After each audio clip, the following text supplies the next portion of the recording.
Hello, I'm the Angry Spork. Many superheroes we know tend to stick to one identity throughout their history, but others sometimes adopt new names and motifs as time goes on. Sometimes because they get older, or because it signifies a personal growth, and the rare occasion where it's because they were framed for murder. In Dick Grayson's case, it's all three. I'm taking issue with Nightwing, the target, so let's see if this comic makes us want to turn the page, or turn our heads.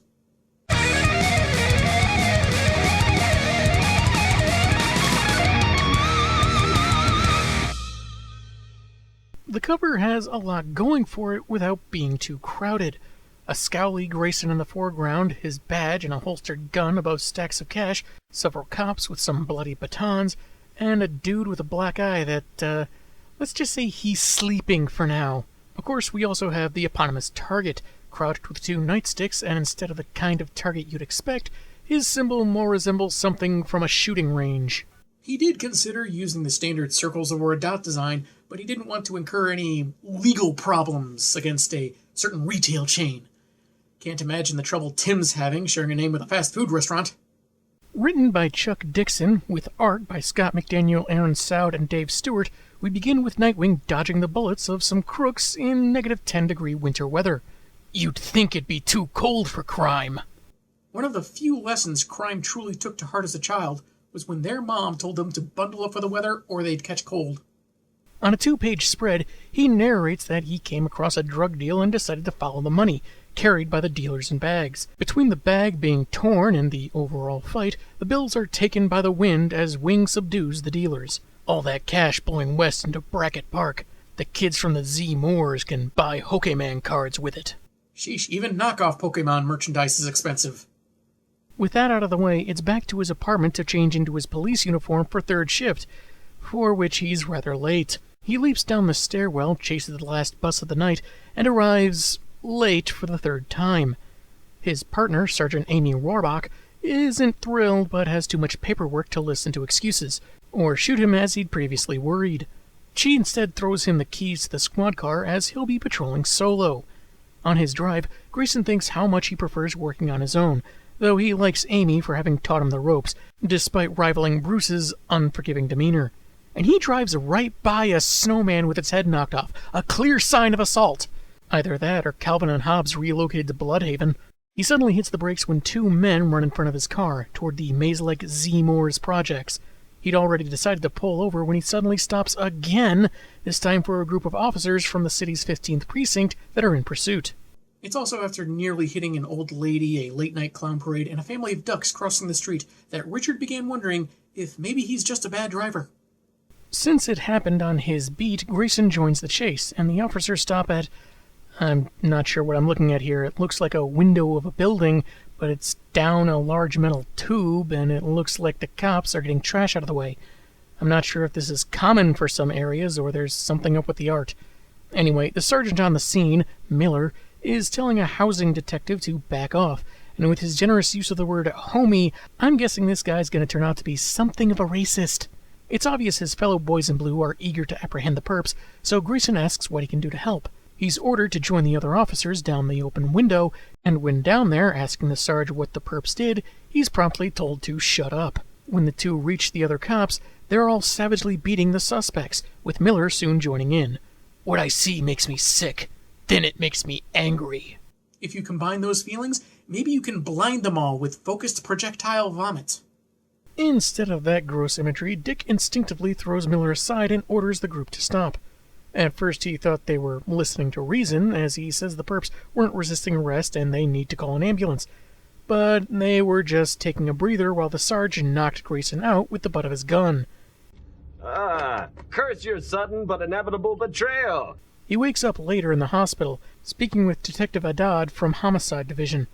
Grayson's memories are a little fuzzy at the moment, recalling bits and pieces, and is told that one of the kids in the chase is dead and the other is alive, but in critical condition. Internal Affairs will want to talk to him, as it's procedure when charging an officer, and Grayson discovers that he's been cuffed to the bed. Wow, they really try to clamp down on the sleepwalking in this hospital, don't they? Why would you think that's unnecessary? The current story, according to Haddad, is that Grayson went ballistic and beat the suspects, needing the other cops to pull him off and subdue him. Naturally, our main character says that Miller and his group are lying, and they attacked those kids, but he's told to get that memory a-joggin', because as of now, a dog in the pound has more rights than you do. Meaning the only one that can clear Grayson's name is... Cooler from Pound Puppies.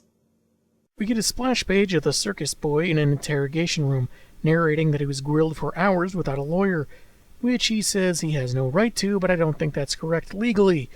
Maybe that's just a Bludhaven so scummy thing, but anyway. He doesn't say anything, because as far as IA is concerned, it's a relative newcomer's word against 4 veteran officers, so he's basically considered guilty as is. They leave, and eventually Grayson is visited by the police department fixer, Inspector Arnott. They're in more of an unofficial capacity for Chief Redhorn. Officially, he's preparing a press conference in which he's gonna roast your butt. Jeez, first Internal Affairs grills him, now the chief is gonna roast him. Eventually he's gonna get all dry and gamey and no one will want him at the barbecue. Unless that's the point!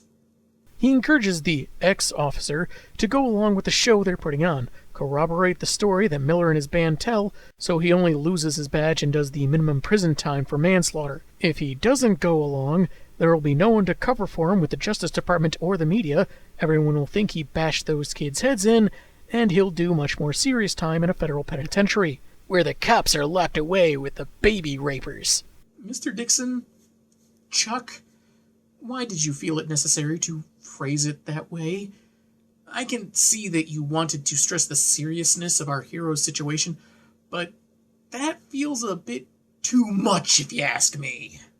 I was using ghoulish overkill! Ghoulish overkill, Summer! Arnott leaves, the shadows and that smile making him look an awful lot like the Joker, saying that he's one of the BPD so long as he sticks to their narrative. Otherwise, he's all alone. I'm not alone. I'm never alone.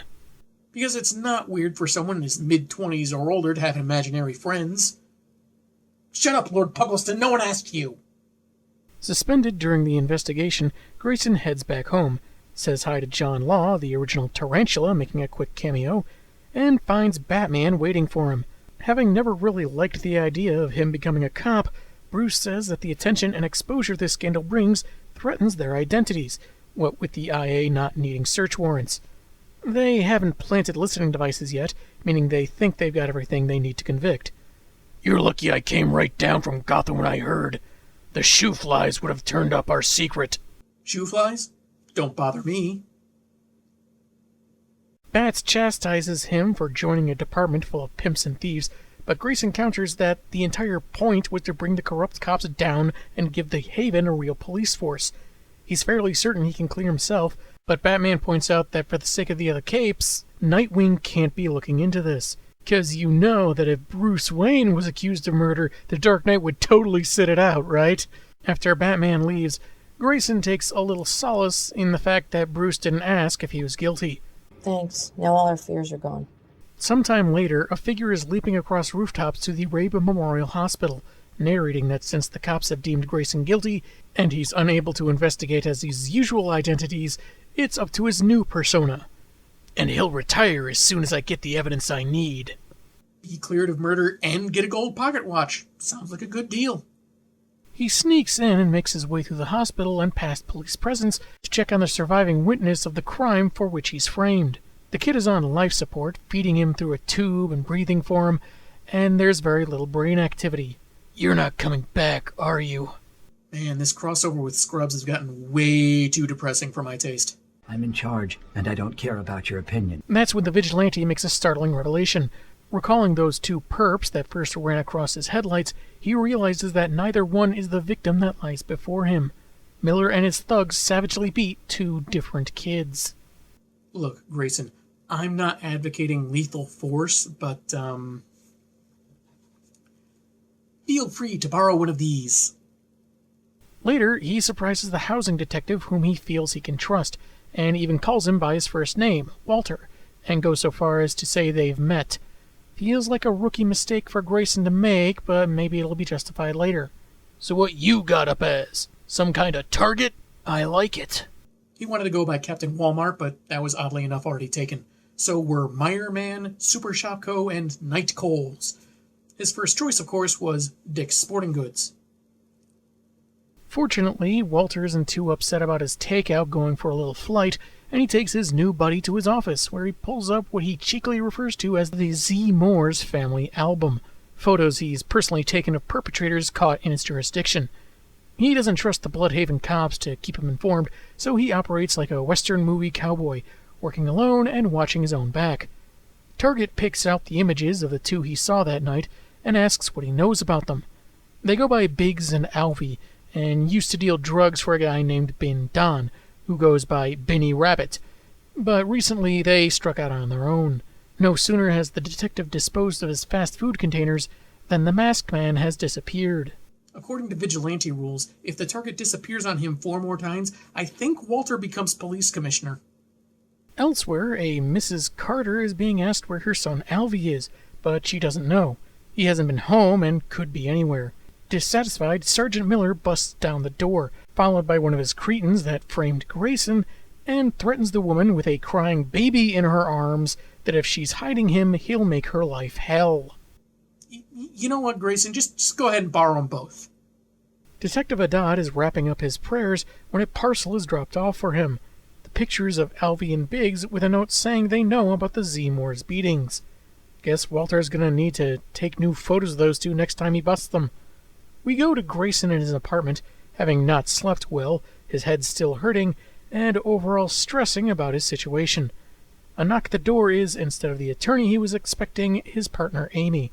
She's not just here to criticize his unkempt place, but to assure him she knows he's been set up by Miller and wants to help clear the rookie's name. They're partners, and that means they need to count on one another, and the risk of being ostracized by her fellow officers doesn't exactly scare her. It's an unspecified amount of time later when she leaves his building, while 2 of Miller's other men watch from a car.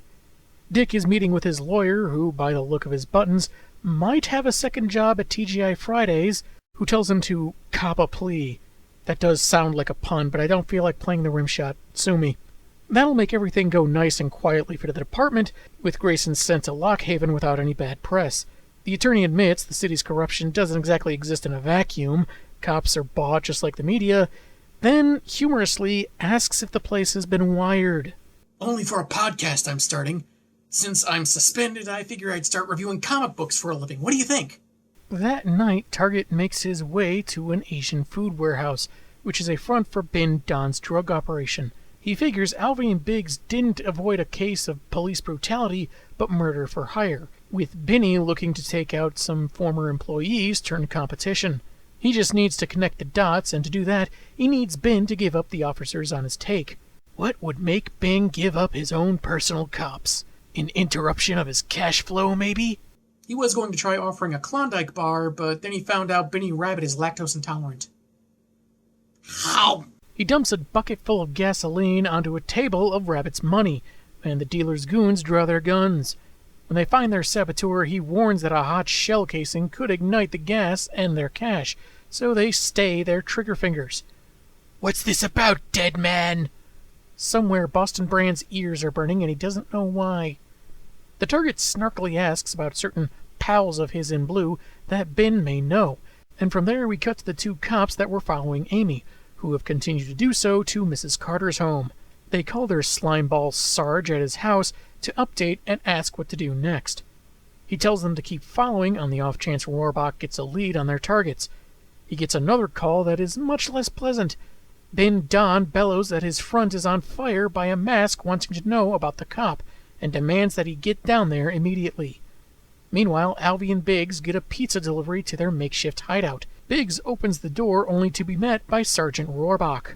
She's actually working her second job, and this is how she ensures decent tips. It could be a stroke of luck that these guys ordered a pizza that Amy happened to find out about and intercept, but more than likely the cop managed to convince Mrs. Carter to help find her son, leading the mom to call him up, find out where they are, and offer to send a pizza their way. Also, having those diaereses over both words in the local beer brand Blood Brew is wonderful wordplay. Well, more like homoglyphic diacritical marks play. Moving on. Target listens in with a long-distance microphone as Miller and one of his goons arrive at the warehouse flambe. Bin explains how the new mask knew the sergeant was on the take, how the drug kingpin told him everything, but $500,000 went up in smoke anyway. And apparently some of this guy's hair, too, by the look of that smoke. What did you do that for? 'Cause you're not worth $500,000 to me. Oh, so that's how it is. This is just some illicit deal and nothing more? Well, did you consider that you were worth $500,000 to me? In that I was hoping you'd give me $500,000? Words hurt, mister. If you need me, I'll be going home to Mother.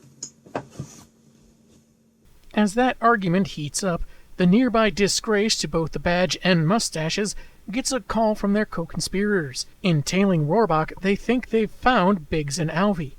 As he swings on a line, accompanied by bats, apparently flying from the moon, well, that'll certainly give away his connection to Bruce, Grayson figures he could let Ben, Don, and the two corrupt cops sort things out themselves, as they draw their weapons. But it wouldn't be the kind of justice he wants for the city, just more of the same that's infecting it. Benny, meanwhile, isn't too thrilled that the two guys he wanted dead are still breathing. You told me you killed them! I bought you! Well, maybe I don't stay bought, Benny. I'd give this comic extra points if Ben went to the police station with a receipt asking for a refund. Amy has already handcuffed both suspects, simply saying she had some girl talk with Alvy's mom, and figured that with only one Dice's pizza shop in the projects, she took things from there.